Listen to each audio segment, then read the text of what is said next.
एई जो सुंदर गछटी आपण माने देखुचंदी एई गछटी मु गोटे बंधु घर बुली जाइथिली तो तांको घर आगे एमती गोटे गछ उठिथिला। गछर शेपटा देखि मते लागुथिला गछटा बहुत सुंदर गछ, किंतु मु जानि नथिली जे से गछर एते सुंदर फूल अछि बोली।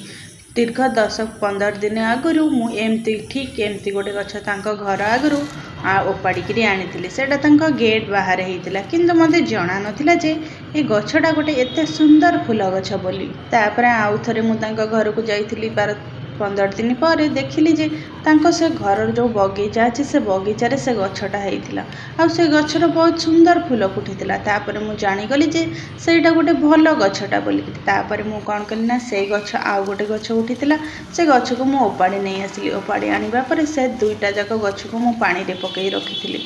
पूर्वर जो गछटा आनिथिली ताको अदरकारी भाबी कि फोपाड़ दबा को भाबिथिली, किंतु तापर भाबिली नाइ एटा भल गछटा, तेणु करी मु को रखी थी। किंतु द्वितीय गछ आणला पर जाना पड़ा जे से गछटा गोटे मूल्यवान गछटा। तो तापर सेठू आसवा पर गोटे नर्सरी बाटर देखली, से नर्सरी को जाइली। तो नर्सरी को जावापर से गछटा मु नर्सरी देखली। नर्सरी देखी जो पचारि से नर्सरी कहले जे से गछर ना हूँ रुबेरिया, आउ से गछर गोटे गछर प्राइस 60 टंका मते कहला। तापर मु भाविली जाही हो मु भल करिछि से गछटा को मु नष्ट करिनी, कहीं ना पूर्वर जो गछ आनी से गछ पानी रे पकई रखी आ सेमती बंची थिला। तो तापर मते द्वितीय गछटी मिलगला। बहुत खुशी रे मु से गछ को आनी। गोटे दिन एमती बहुत जोर वर्षा होता आ से गछ को लगाइबा मु माटी प्रस्तुत करी।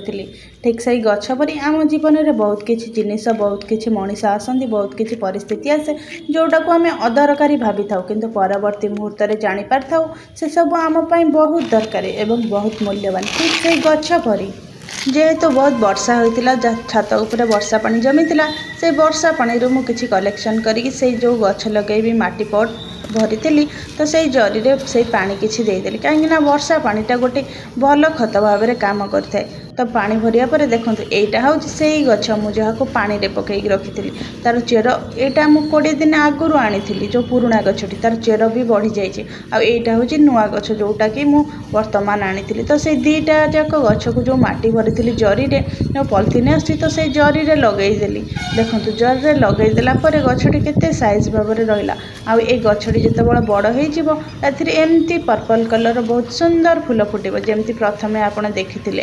तो सेमती आम जीवन में बहुत किसी जिनस आसे जहाँ आम अदरकारी भावी था, किंतु तार मूल्य परवर्ती समय रे जना पड़ी था। गछटी को प्रथम गछटी को मु 12-15 दिन रखिया पर तापर जाइकरी जानिली जे से गछटी गोटे मूल्यवान गछ बोली। ठीक सेमती आम मनीष जीवन में बहुत किसी परिस्थिति, बहुत किसी संपर्क, बहुत किसी मनीष आसी थांती जो मानकर मूल्यबोधटा आम जानी पारि न थाउ, किंतु से सब परवर्ती मुहूर्त में आम पाई दरकारी होता है। किंतु सेते बेलू आम जदि धैर्य न धरिकी ताहाको फिंगी दे था ताहाको दूर कर दे था तेबे ताले बहुत अनुशोचना करने को पड़े, किंतु तापरे मध्य से जिनस मिले ना। तेणुक जीवन में जहाँ भी कार्य करवा धैर्यर सहित आग पछ भावी चिंती कार्य करवा उचित।